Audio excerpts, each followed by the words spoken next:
Hey everyone, welcome back. Let's jump right into today's explainer because we have got a really fascinating topic to unpack. We're looking at exactly how psychologists scientifically measure the human mind. Think about it.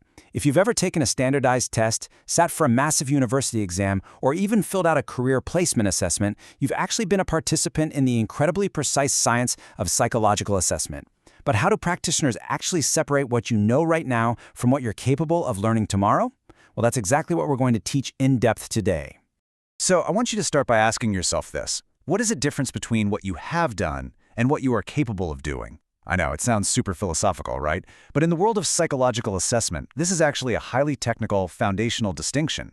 It's literally the line that separates your past experiences from your future potential. And we use these tests to make massive, life-altering decisions. We're talking educational support, hiring, career paths. So getting this distinction right, it isn't just an academic exercise, it deeply impacts real human lives.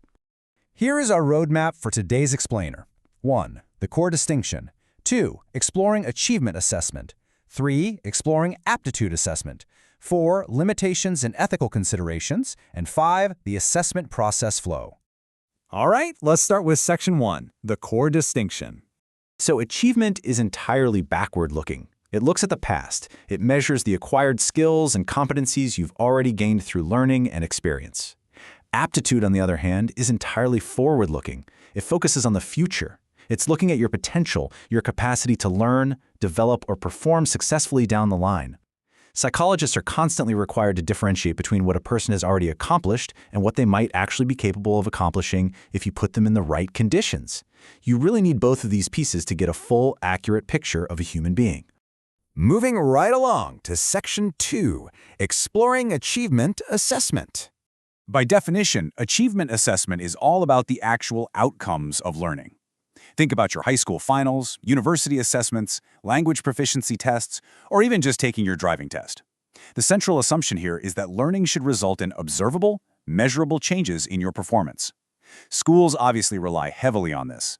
They use achievement measures to identify academic strengths and weaknesses, to figure out exactly where educational support is needed, and to make major decisions about promotion or placement. It is simply a snapshot of what you have mastered up to this exact moment. It's kind of like saving your progress in a video game. Which brings us to a really crucial point, summarized perfectly in this quote.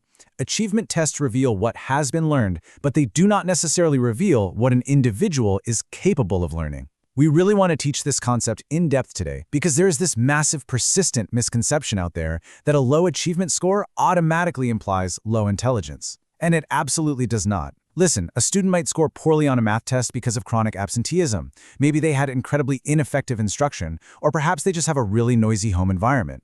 None of that means they lack the intellectual capacity to understand math. It just means the learning hasn't happened yet. Let's shift gears to Section 3, Exploring Aptitude Assessment. Now, aptitude asks a very different question. What is this person capable of achieving next?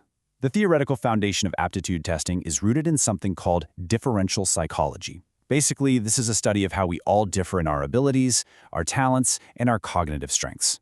It pairs up with trait and factor theories, which essentially argue that people succeed when their personal cognitive strengths perfectly match the demands of their environment. So, an aptitude test isn't checking if you already know how to build a car engine, it's measuring your spatial and mechanical reasoning to see if you have the potential to become a great engineer after you go through the right training. But here's the golden rule of aptitude testing.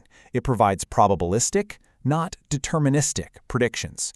It estimates the likelihood of success. It does not guarantee it with some magical crystal ball. And why is that? Well, because human beings are wonderfully, beautifully complex. You can have someone with exceptionally high aptitude who completely fails because they lack motivation, effort, or a solid support system.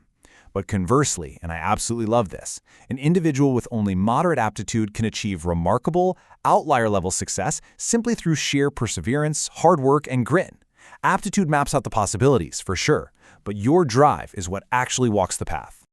Okay, Section 4, Limitations and Ethical Considerations. Let's be real for a second. Test scores are not magic numbers immune to the real world. They are heavily influenced by outside variables. A person from a disadvantaged educational background might score lower, not because they have inferior ability, but simply because they've had completely unequal opportunities. We always have to factor in things like test anxiety, temporary stress, language barriers, and even cultural differences in how test questions are comprehended. If a psychologist just ignores these factors, they risk unfairly labeling a person based on a totally skewed metric. That is exactly why ethical practice dictates that test scores must be interpreted with extreme caution and deep cultural awareness. Because of those very real limitations, modern psychological assessment strictly requires a multi-method approach. You never, ever evaluate a test score in a vacuum. A responsible practitioner looks at the psychometric properties, meaning the actual reliability and validity of the test itself, and then they layer that with human context. They combine those raw scores with interview data, case histories, and behavioral observation. If you have a student who shows high aptitude but low achievement, this multi-method approach is what helps the psychologist dig deeper to figure out if anxiety, family conflict, or an undiagnosed learning difficulty is the actual barrier. It's all about understanding the whole person. And finally, Section 5, the assessment process flow. If you want to peek behind the curtain of psychological science, this is the exact step-by-step flow that practitioners use. It always starts with Step 1, the referral question. Basically, why are we even doing this? Is it to figure out poor academic performance, or is it for career guidance? That one single question guides the whole process. Step 2 is gathering background information, so interviews, school records, to understand all those environmental factors we were just talking about. Step 3 is the selection of tests, making sure they are both culturally appropriate and psychometrically sound. Step 4 is standardized administration, and here is a super fascinating detail. During this step, the psychologist isn't just sitting there grading answers, they are actively observing behavior. They're watching for things like frustration tolerance, attention span, and anxiety. A low score might literally just be poor concentration on that specific day, and behavioral observation catches that. So, following administration, we move right into Step 5, scoring and interpretation. The psychologist looks for patterns of strengths and weaknesses compared to normative groups. Step 6 is the integration of findings. This is where the raw data meets the behavioral observations and the background history we gathered earlier. Step 7 is the ethical communication of results to the client or the stakeholders. And finally, we arrive at Step 8, recommendations and planning. And honestly, this is the ultimate goal of the entire process. We don't just test people to generate random numbers. We test to facilitate informed decision-making, whether that means setting up academic accommodations for a struggling student, drafting a targeted treatment plan, or guiding someone toward a really fulfilling vocational path. Which brings us to our final, pretty profound question for today. When we test individuals, are we truly measuring their limits, or simply the limits of their past opportunities? Achievement and aptitude tests are incredible, powerful scientific tools that help us map human potential and guide some of life's most crucial decisions. But they absolutely must always be viewed through the lens of human complexity, opportunity, and resilience. Hopefully this explainer has given you a much clearer, deeper understanding of how we actually measure the mind. Thanks so much for focusing in with us today, and keep asking the big questions.